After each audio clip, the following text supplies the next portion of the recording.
Allahumma salli wa sallim ala sayyidina Muhammad wa ala ali sayyidina Muhammad.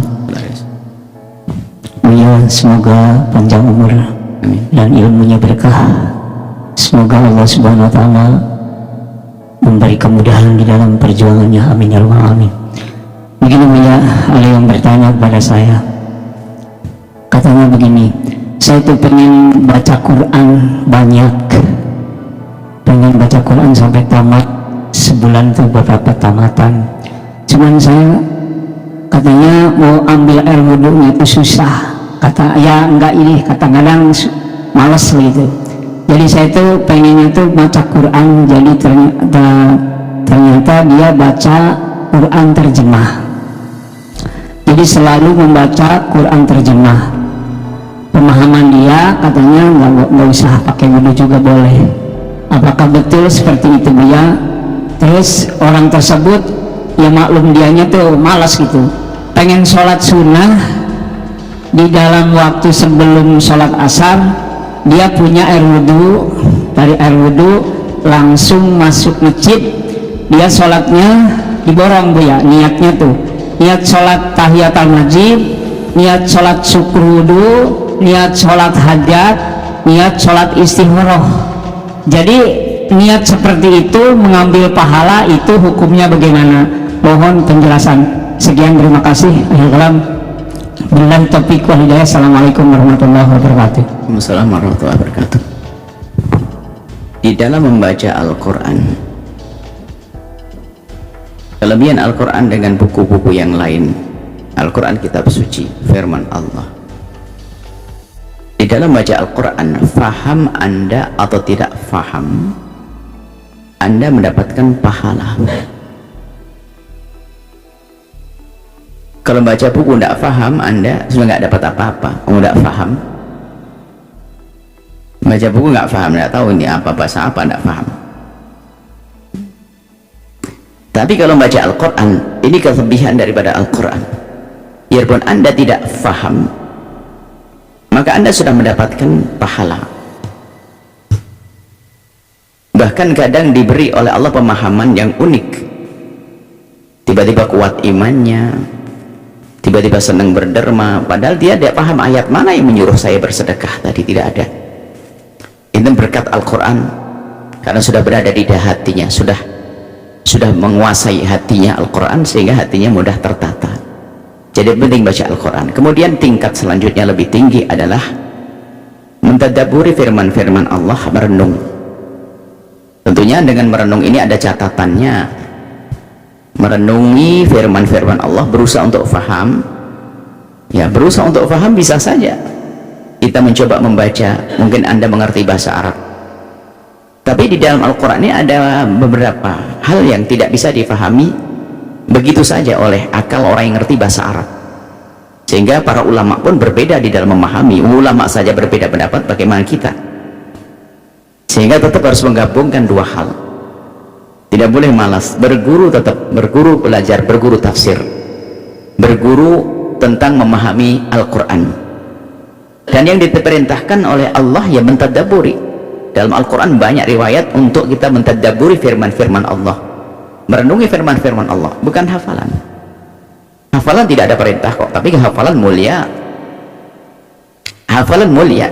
Cuman hari ini ada orang memang sibuk hafalan tapi tidak melangkah kepada merenungi firman-firman Allah, sehingga yang didapat hanya hafalan saja, tidak mengerti halal dan haram. Kata Syekh Sya'rawi, umirna bi tadabburil Qur'ani, kami diperintah untuk merenungi firman-firman Allah. Waqad takaffalallahu bihifdih, Allah yang menjaga Al-Quran. Walakinnana insyaghalna bihifdihi wa tarakna tadabburah, tapi kita lebih sibuk untuk menghafal, tapi kita tidak mencoba merenungi firman-firman Allah. Sehingga setelah seorang menghafal Al-Quran, hendaknya naik pangkat untuk mencoba merenungi firman-firman Allah. Maka di sini belajar ilmu bahasa, bersandar kepada terjemahan lumayan boleh, sebab yang menerjemahkan tentu orang yang mengerti bahasa Arab. Cuma yang perlu diperhatikan terjemahan siapa ini, jangan-jangan nanti ada sisipkan tentang akidah yang sesat dan menyesatkan. Maka sampaikan kepada yang bersangkutan, bisa disodorkan kepada yang bersangkutan, sodorkan kepada tokoh-tokoh ulama yang akidahnya benar. Bolehkah saya baca terjemahan ini? Sebab sekarang ada orang menumpangkan kesesatannya lewat terjemahan, hati-hati. Anda bisa menyodorkan kepada tim yang ada di sini, semua lihat terjemahnya ini. Bahkan ada orang berikan hadiah banyak. Di sini adalah Quran terjemahan, nggak boleh dibaca sama anak-anak. Karena terjemahannya adalah terjemahan yang membawa kesesatan. Karena ini menerjemahkan bukan orang yang punya akidah yang benar. Dan dia punya akidah sendiri yang sesat, lalu menerjemahkan Al-Quran. Maka itu bahaya. Ya, maka berpegang kepada terjemahan yang diterjemahkan oleh Depak itu jauh lebih aman. Biarpun nanti ya itu sambil tetap berguru kepada ustadz yang bisa menerjemahkan, menjelaskan Al-Quran dengan baik. Nah pertanyaannya dia adalah di Ramadan ini main yang lebih, dua-duanya kalau bisa, sambil membaca dan sambil merenungi. Ada target, sambil membaca sambil merenungi, bacanya pelan-pelan, jangan kebut-kebutan. Jadi yang penting itu sekarang pakai waktu durasi saja deh. Jadi durasi itu kemudian Anda jadikan Anda dengan Al-Quran, bukan kebut-kebutan. Oke. Anda misalnya, Anda ingin menjadikan 24 jam dalam sehari ini untuk baca Al-Quran berapa jam? Oke, yang sedang ngebut menghatamkan Al-Quran, saya pengen menghatamkan Al-Quran seminggu sekali. Oke. Seminggu sekali Anda hatam, berarti Anda dalam sehari berapa jam Anda membaca? Itu 7 jam. Anggap saja 7 jam, karena kurang lebih 1 jam kurang sedikit sudah 1 juz bagi yang kelas ngebut ya. Berarti kalau 10 juz itu kan ya 7 jam. Oke, berarti 7 jam itu yang harus Anda jadikan untuk Al-Quran, bukan ukurannya adalah khatamnya Anda. Jadi dalam 24 jam ini aku jadikan 7 jam murni untuk Al-Quran. Zikir pun kayaknya kita sudah mulai merubah dari bilangan yang disebutkan para ulama itu, membatasi Anda untuk Anda punya keterikatan, keseriusan dalam berzikir, sehingga pakai bilangan berapa ratus, 1000 dan sebagainya. Tujuannya adalah agar jangan bacamu cuma 50 pergi, tidak sampai 1000. Cuman yang jadi masalah sekarang 1000-nya 1000 ngebut, yang dikejar bilangannya, bukan khusyuk kepada bacaannya. Sampai berapa ini baru 100, baru 200, 300, sehingga membaca Al-Quran itu ini belum selesai sudah langsung di berapa juz lagi nih, juz lembar berikutnya dihitung, ya Allah 1 juz 3 lembar lagi, lama banget, dikit-dikit begitu ke belakang lagi kalau belum hatam-hatam, belum nyampe-nyampe, karena dia ngejar ininya. Berarti caranya dirubah. 3 jam yang Anda biasakan jadikan untuk Al-Quran, sekarang aku tetap jadikan Al-Quran, cuman bedanya membacaku lebih pelan, biarpun nanti hatamnya berubah lebih pelan, saya barengi dengan renungan. Nah begitu. Kenapa? 7 jam itu Anda dengan Al-Quran. Jangan sampai nanti berubah, ya sudahlah jamnya dikurangi. Saya pengen dulu waktu baca Quran pelan-pelan sehari bisa 10 jam untuk Al-Quran, tapi sekarang mulai lebih cepat jadi 5 jam. Percepatan. Ini adalah yang model hari ini adalah mentang-mentang targetnya adalah hataman. Saya target Ramadan ini hatam 4 kali deh. Biasanya 4 kali itu dibagi dengan cakep, 7 hari sekali. 7 hari sekali. Pas di Ramadan akhir 7 hari masih 4 kali. Cuman sekarang dia sudah mulai pinter baca, akhirnya sudah, pokoknya target saya 4 kali. 4 kali yang diborong di awal, dipercepat, nanti saya mau nongkrong deh, jualan kayak apa. Sehingga 4 kali hatam itu sudah diselesaikan dalam waktu 15 hari. Selebihnya Pak, kan saya sudah 4 kali hataman. Nah ini adalah mundur, dia merosot. Jadi sekarang per hari saja deh, berapa jam Anda bersolawat kepada Nabi, dan Anda pastikan, jadi Anda tidak pakai, nggak akan terganggu dengan bilangan dan hitungan apa lembar-lembar itu. Pokoknya jam 7, jam habis sholat subuh, pastikan aku akan keluar jam 7 pagi. Bismillah, bacanya tenang, merenungnya juga tenang. Itu pahalanya jauh lebih gede dong daripada kebut gitu. Nah, ini Anda membaca sholawat 1000 kali, berapa menit itu? Anggap saja 1000 kali adalah 1 jam. Oke. Sekarang sudah ada, jangan hilangkan bilangannya, 1 jamnya akan aku jadikan patokan untuk berselawat dimanapun aku berada. Allahumma sholli, pelan, lebih menghadirkan baginda Nabi. Mungkin kalau dihitung hanya 250, cuman kan bukan hitungan lagi yang Anda pikirkan, Anda dengan Nabi selama 1 jam. Ini hitungan ini kadang-kadang coba aja, mungkin Anda punya pengalaman ya, kita juga punya pengalaman kan. dulu kan 5.000 baru 1.000. Allah tasbihnya kadang lompat-lompat dikit pengen tempat 5.000. Jadi mulai dari awalnya bukan ingat Allah, bukan ingat Rasulullah, tapi ingat 5.000. Kata Buya ini mumpung bulan Maulid harus 10.000 Allahumma sholli ala Muhammad sallallahu alaihi Muhammad, tapi tidak 3.000 sallallahu Muhammad. Baik, maka angka 2.000 tik tik tik tik tik Allahumma dikit-dikit. Loh, bukan Nabi yang diingat, angka di tasbih elektronik itu. Betul begitu? Betul, berubah ya. Berubah ini. Elektronik dilihat terus dari awal, bukan Allah, Rasul. Nah, 2.340. Nah, ini baca Al-Quran kita mungkin sistem waktu saja, sehingga tidak ada celah hawa nafsu untuk melepaskan Anda dari Al-Quran. Nah, setelah itu boleh Anda bagi, tetap ada pembacaan resmi, kemudian dibarengi dengan tadabbur, baca terjemahan juga sah-sah saja. Karena membaca terjemahan membantu untuk faham. Tapi ditambah lagi, jangan lupa berguru. Kalau tadi yang ditanyakan orang malas, tidak mau berguru. Nah ini. Kemudian yang kedua adalah, jadi mirip, memang tipis sekali antara pemalas sama orang alim yang soleh. Ya, orang alim soleh itu misalnya begini. Orang alim soleh sama pemalas tuh mirip. Harus hati-hati, pemalas. Jadi pemalas itu ya kayak tadi, sholat itu digabungin, pemalas dia. Sholat malam itu adalah mungkin 5 rakaat, 2, 1, 3 witir, 2-nya 2 rakaatnya macam-macam, segala macam, ada hajat, ada wudhu, ada ini dan sebagainya. Kapan disebut pemalas ini? Disebut pemalas adalah jika tidak pernah ada tambahan. Dalam keadaan nganggur pun dia tetap sebegitu. Cuman kalau orang alim yang mengerti adalah dalam keadaan tertentu dia biasanya mungkin lebih banyak dari itu, apakah dilakukan di kendaraan dan sebagainya.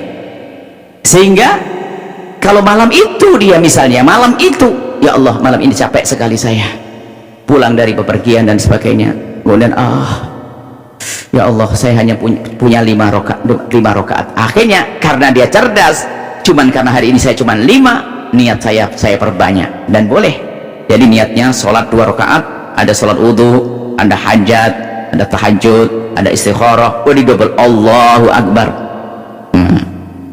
Jadi ini tipis sekali, tinggal Anda tengok diri Anda ini memang gara-gara malas, atau memang Anda ini ingin mendapatkan pahala besar. Mirip lah ya, malas sehingga double niatnya, pengen pahala besar. Nah, karena Anda cerdas, mirip-mirip. Jadi memang khususnya para ustadz itu banyak alasan. Sholatnya itu adalah sedikit alasannya, ngerti niatnya banyak. Yang penting niatnya. Sementara ibu-ibu di kampung itu Masya Allah 1,5 jam sholat malam, nggak beres-beres, sujud berdiri lagi, Masya Allah. Ini ustadznya langsung double niat yang Masya Allah, semua sholat diniatkan situ. Tinggal mirip-mirip ya. Cuman yang jelas, bagi yang niat habis wudhu, niat wudhu, kemudian niat tahiyatul masjid, kemudian niat yang lainnya yang boleh, istikharah dan yang lainnya, itu sah dan itu sebuah kebaikan. Yang boleh, yang penting tidak boleh menjadi sebab kemerosotan. Maksudnya kemerosotan ini, Bu, ada seorang ibu selama ini kalau sholat malam itu adalah sampai 13-15 rakaat, sampai 15 rakaat. Sholat wudhu 2 rakaat, hajat 2 rakaat, istikharah 2 rakaat, kemudian yang lain banyak. Cuman gara-gara kenal ustadz, ibu, sholat itu boleh digabung niatnya untuk sholat-sholat kelas mutlak itu, wudhu sama istikharah boleh digabung. Tak tanya malah kurang dari 13 menjadi 5 rakaat. Ini keblinger namanya. Bukan begitu maksudnya.